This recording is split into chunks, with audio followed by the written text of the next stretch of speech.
Vamos chamar a Basília Rodrigues para conversar com a gente? Que tal, Stephanie? Vambora, Basília Rodrigues. Gustavo Uribe já também. vem os dois de uma vez. Aliás, obrigada. essa é uma dupla que não se separa. Eu esqueci, chama um, vem dois, é tipo promoção. Aliás, lindo o ensaio que vocês dois fizeram.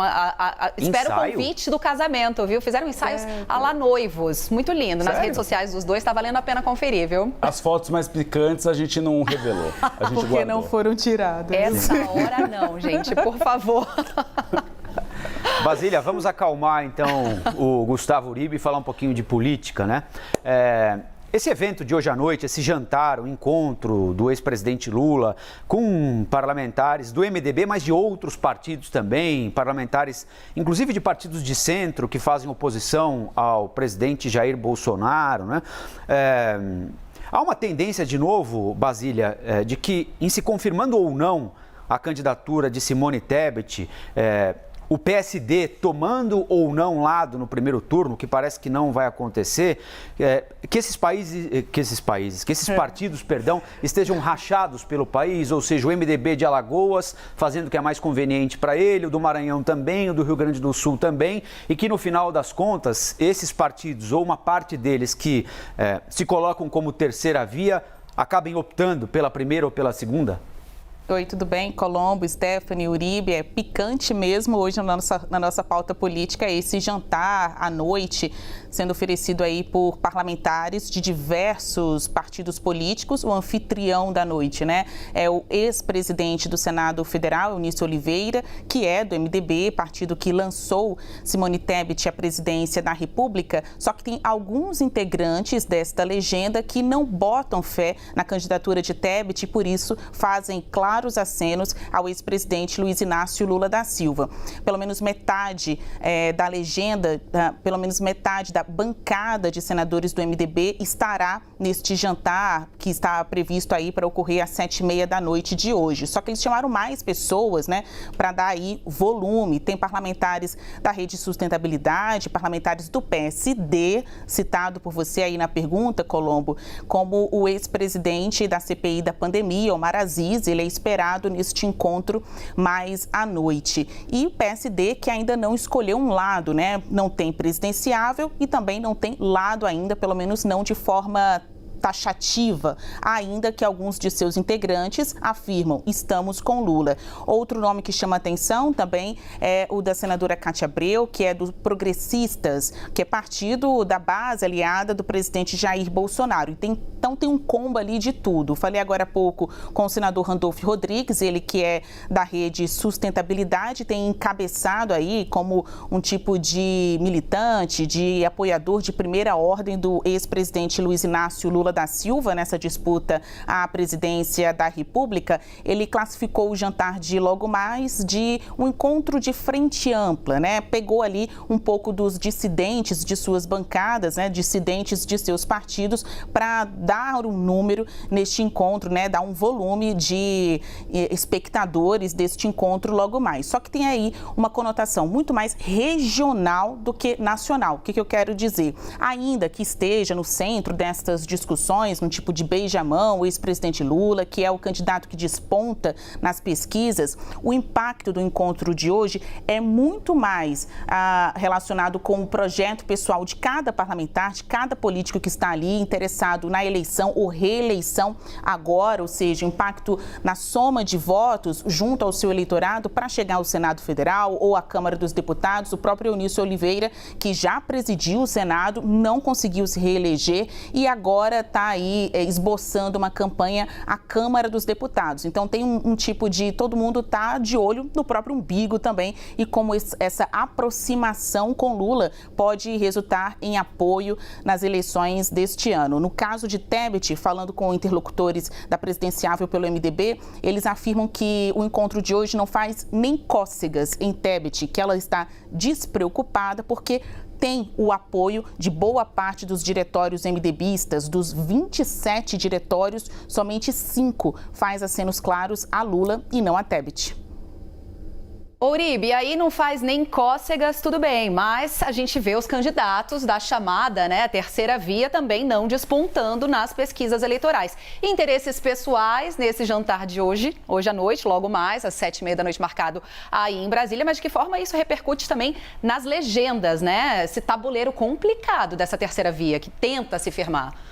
Stephanie, enfraquece muito. O MDB é uma das siglas mais capilarizadas no país, tem o maior número de prefeitos. Então vai de uma opinião no Nordeste a uma outra no Sul do país. Inicialmente, bom dia a todos, bom dia Colombo, bom dia Stephanie, bom dia Basília. Então é um partido que ele acaba liberando os seus diretórios regionais para fazer apoios locais e que acabam refletindo na disputa presidencial. O PP de Ciro Nogueira, o amortecedor geral da República, também, Ciro Nogueira, para não fazer com que o partido implodisse, ele acabou liberando. Então, por exemplo, em Pernambuco, o PP deve ficar com o ex-presidente Lula, apesar de Ciro Nogueira nacionalmente ser um aliado de primeira hora do presidente Jair Bolsonaro.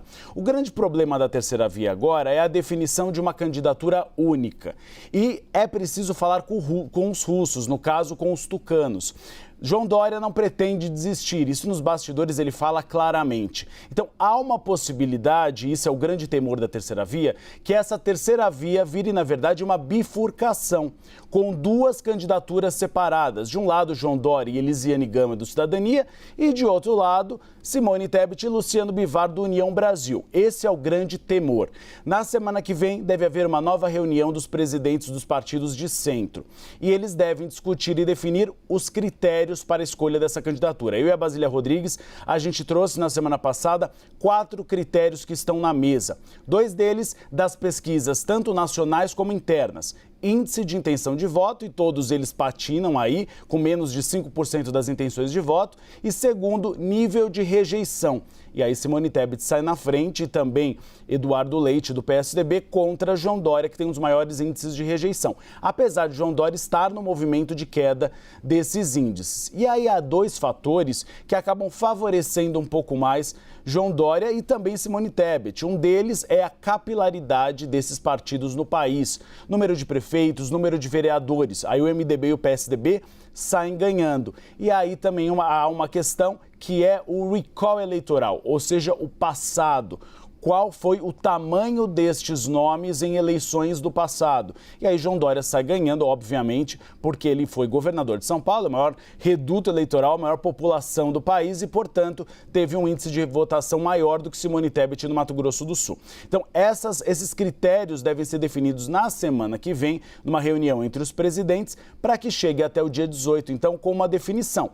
Mas o receio é esse. Nós vemos agora esse movimento de integrantes do MDB se reunindo com Lula, você já tem outros integrantes do MDB do sul do país que tem uma preferência por Bolsonaro e você tem uma indefinição, então, o que o MDB fará nas eleições deste ano.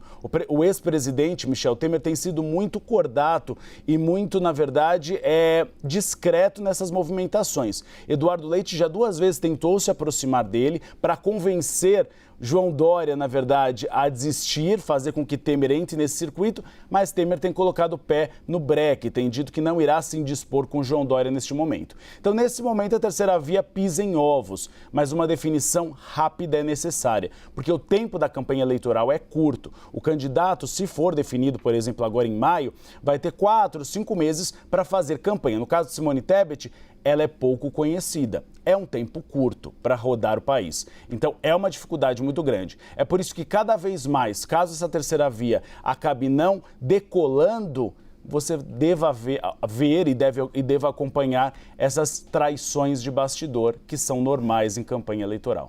Até porque, não é, Uribe, o tempo para a campanha ou para popularizar um candidato, para tentar oferecer e convencer o eleitorado de que um candidato ou candidata é viável e pode ser um bom governante, ele é tão curto quanto a paciência de deputados, senadores que querem se reeleger e querem estar no barco que vai vencer, não é? Eles não querem pular em barco que vai naufragar dali 2 semanas. Então, são tempos que correm com uma lógica muito distinta, muito diferente, né?